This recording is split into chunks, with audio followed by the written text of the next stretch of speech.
Alright, I'm back working on this 2012 Chevy Cruze here. I'm going to be showing you how to remove and replace the passenger side CV axle over here.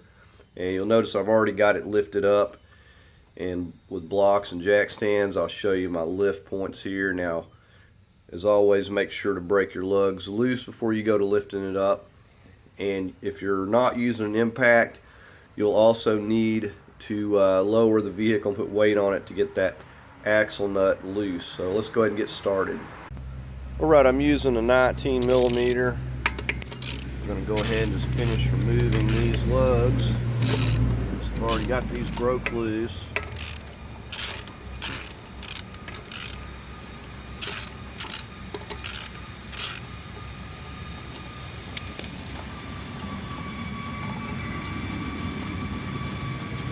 Go ahead and get the rest of those off. Alright, we'll go ahead and get the wheel off now.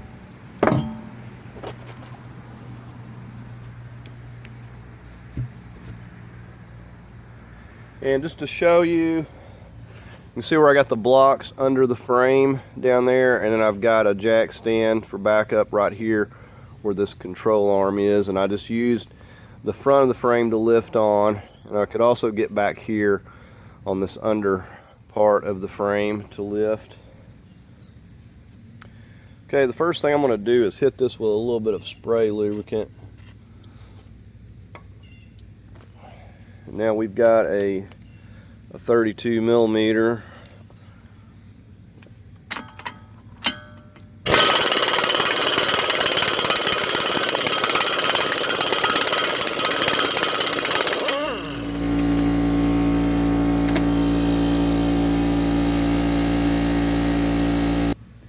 With the rubber mount, we want to make sure that this is not seized, and as you can see, this is moving in, so we know it's not stuck.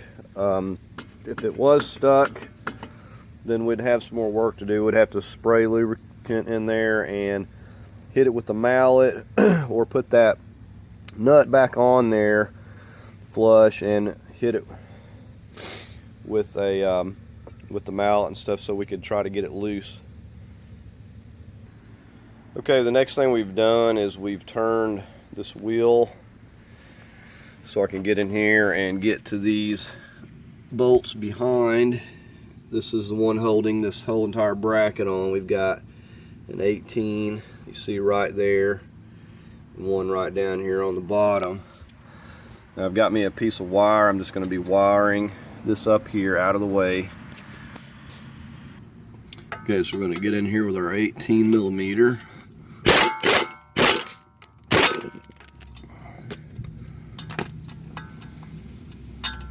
So we've got our top one out. Alright, we're going to get on this lower one, and it may try to slip down.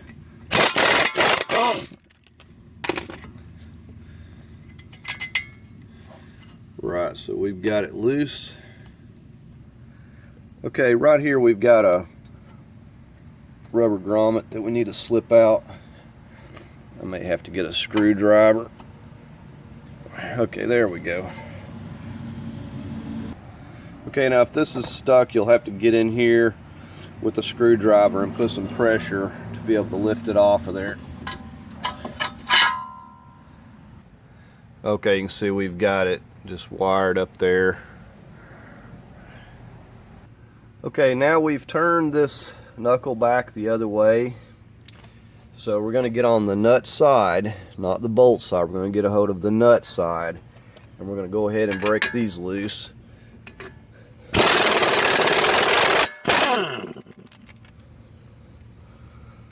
There's that.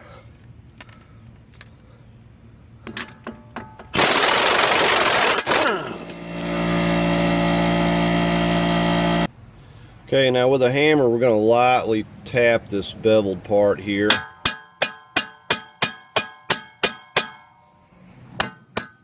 It shouldn't take a lot.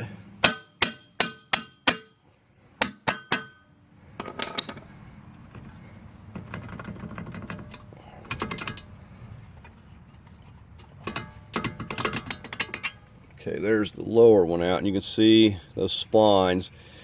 they grip in from that other side to keep it from spinning while you take it loose. So hence the reason you don't want to try to take that side loose.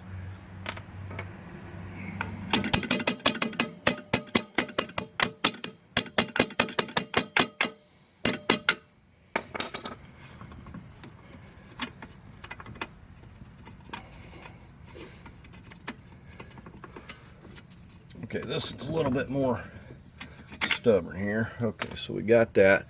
Now what I'm going to do is I'm going to kind of push back on this to slip it out of the knuckle, but I'm going to support this CV axle. But what I want to do is turn this back straight here.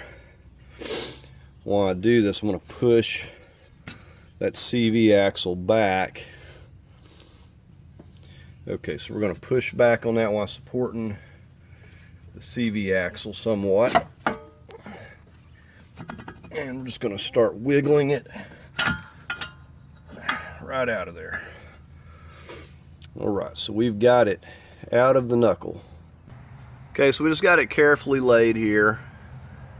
And for this next part, we're going to have to go underneath the car. Okay, if you come back here and you find your rear center mount and this piece of exhaust, you look right up here, you can see the CV axle. This is where it joins up right here.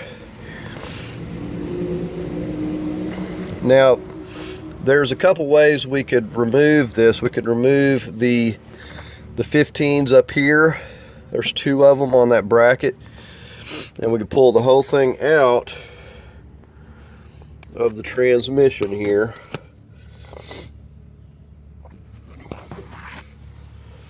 Or we could separate it here at this joint shaft. Now, either way will work.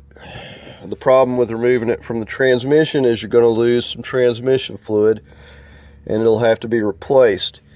If you remove it here, however, you won't have to worry about that, but you will have to take those 2 15s out up there, and you will also have to disconnect your alternator wires so that bracket can clear that. Now, very important that you have your negative cable on your battery disconnected if you're going to do that. Make sure your battery is disconnected. I'm going to try, I know I've got the exhaust here a little bit in the way, I'm going to try to hit this here and knock it out from here. So we're going to get an extension is what I'm going to be using, and we're going to just hit it right here. You know, so it's not going to just come flying out for you, but it's going to take some doing to get it knocked loose, but that's how we're going to do it. Okay, so we've had a change of plans. I cannot get this to budge, so we're going to go ahead and I'm taking that 13 millimeter nut off of the alternator up there, and there's also a wire connector right below it. Just squeeze that, get that one off, and I'm going to go ahead and take both of those, this one and the one up there, that 15 out, and we're just going to take the whole unit out and we'll get a drip pan here. Okay, I'm just reaching up through here with this small ratchet, getting these two, and this will very easily pull out here. Just make sure you have a drain pan, and we're going to get out there once we get these loose. This will flop down, this bracket, we'll pull it down and we'll slide it right out through the end there. Okay, that just slides right out of that transmission once you have those bolts. And see how I've got it flipped down here? Just kind of keep one hand under this, kind of keep it from damaging your CV axle seal, and while you're supporting it over here with this hand, and just kind of slide it out right through there. Okay, so here we go. We're just coming out through here with it. Just be careful with your stub end down there. But so normally these will separate. Now they do have a tool with a 10-pound slide that'll go around this that'll probably get it, but I don't have that tool, so I'm gonna have to get it out here and work with it. Okay, I just wanted you to see what's going on. This thing is really seized It seems to be way more than it should. It doesn't do you any good to take these out. All these bolts do is hold this bracket. But what I'm doing is I've got it set just on some boards here, because there was just no way to get the force I needed in the vehicle. I've got this is just a piece off of the top of a jack stand. I'm using that, and I've got my big 10-pound sledge, and I'm just holding this over here with my foot to keep it from moving. And while I'm doing that, I'm hitting it here.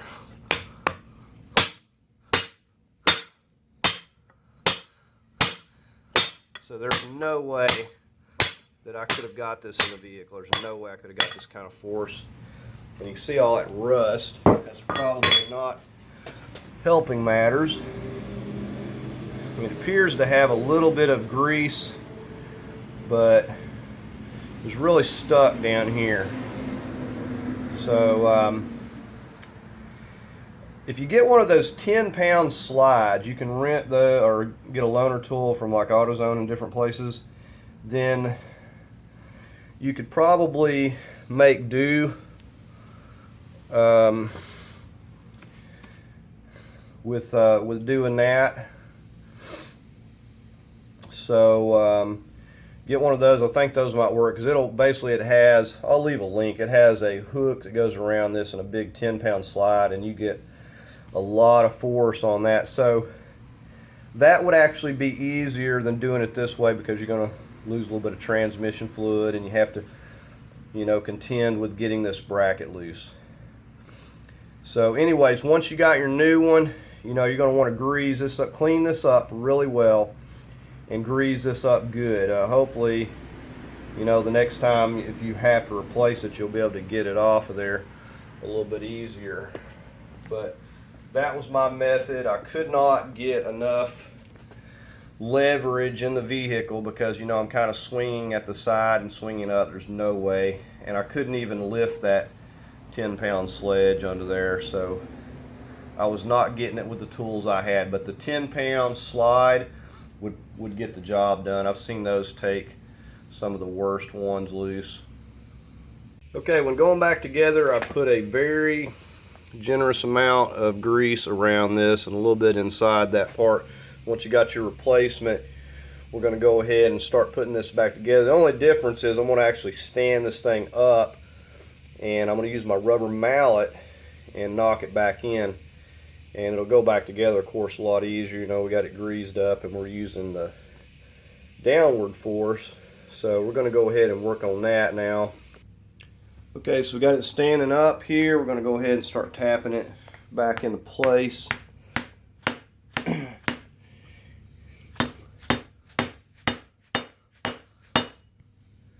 And it may not go real easy. You know, these CV axles have a lot of grease on them, or the boots and stuff want to give, and so we may flip it over and try it the other way, hitting it from this side here, and see if this is going to work any better.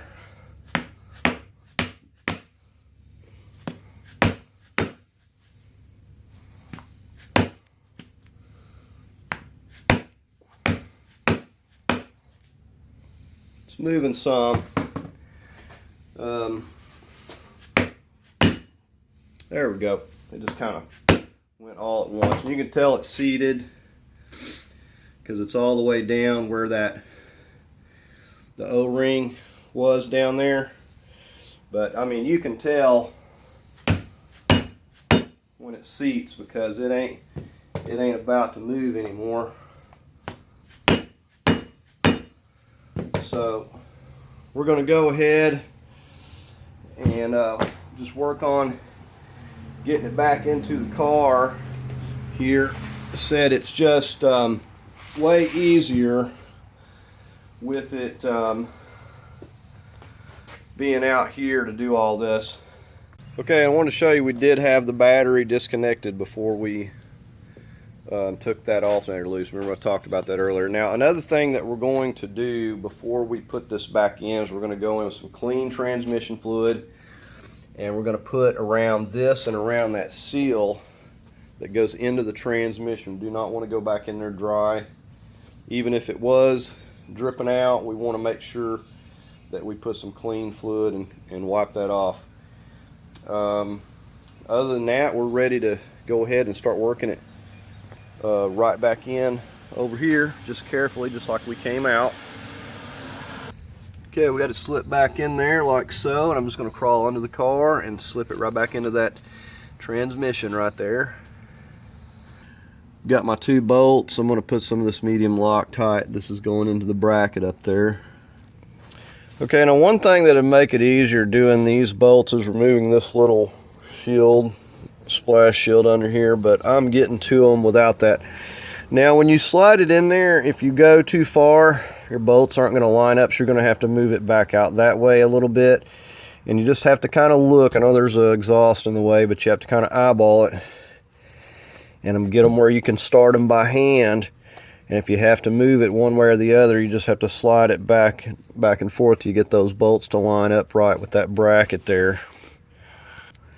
Okay, I just finished tightening those down good and snug. Now I need to go up there and get my alternator wires back on. I've got the one right here. It gets the 13mm nut, and the other one just plugs in, no problem. Okay, so we got those wires back on the alternator. We're all finished up. Now whatever fluid drained out, if you do it this method, you will have to put back in. So catch it in a pan, pour it up, and figure out how much you lost, and just put that back in. And I'll show you where the fill tube is. Okay, up here by the beside this computer box, the battery right down here, you'll remove this cap right here. And it may be so tight you can't get it off, like this one. Okay, I'm gonna have to get something to get that loose because it is super tight here and I can't get to it. But anyways, that is where you will refill your transmission fluid. Okay, and this right here is what I'm using. It's Dextron 6 LV and full synthetic. Okay, before we slip this back into the knuckle, I'm just gonna douse it down with some lithium, and then we're going to carefully slide this back in, and we're going to also push it up into the knuckle here. Okay, so we just have to handle everything and get it to line up, twist it as needed. Sometimes it doesn't want to just go right into place. Okay, so we got that much. Now we need to, I'm just going to take my knee and kind of move it up there a minute. And then once we get one in, we're pretty well home free. Okay, so we'll go ahead and we'll get our axle nut back on here while we're at it. Okay, now we're going to take and just shift this to the side here, and we'll get over here on these nuts on this other side. Okay, so we're just getting these back on. Now another thing I'm going to have to do different, I've got an 18mm. Until these splines bite in, I'm going to need to hold it on this side. And I'm just going to be getting these tight.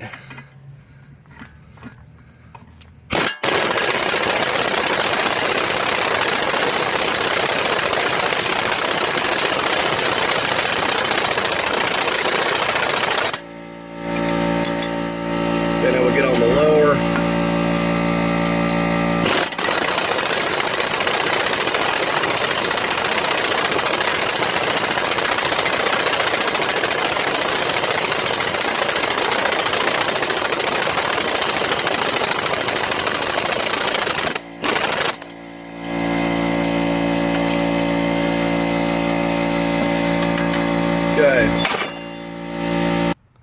Okay, I'm getting ready to slip my brake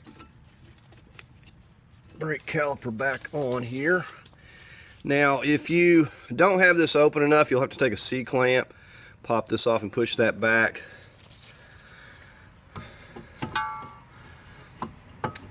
So we're going to slip that in. Okay, now you'll note I got some blue Loctite on these bolts. We're just going to get them started by hand until we get it lined up good. Sometimes you got to wiggle it around and to get it lined up. So we got this top one started good. Now while we're right here at this, we'll want to go ahead and just slip this back down into there.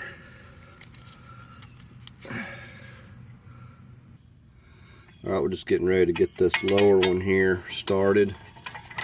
So just wiggle it until you get it lining up.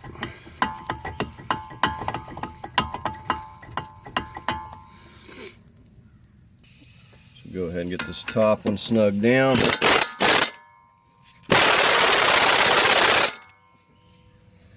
Get the lower.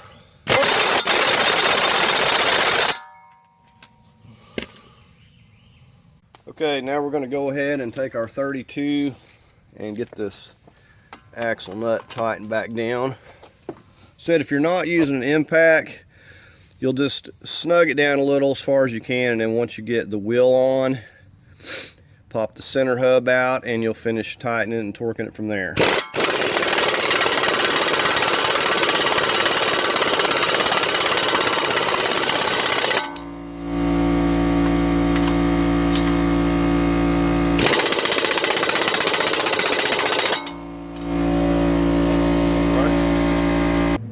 Okay, we're getting ready to put the wheel back on. I'm just going to show you this center cap pops out just like that, and that's how you would go through and tighten it if you were to tighten it by hand without an impact.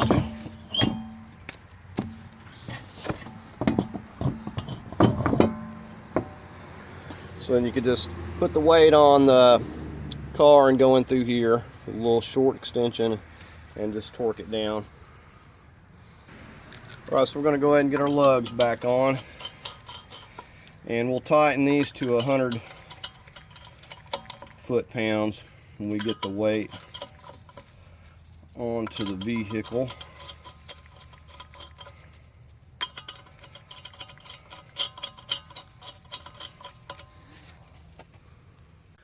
Okay, that's going to do it for this video on replacing this passenger side CV axle. Not too difficult. You might want to allow yourself at least a couple hours. It could be difficult depending on how bad stuck CV axle and everything is, but like I said, not too bad of a job altogether. You know, we did go ahead and reconnect that negative cable on the battery since we're done with the wire connectors and everything.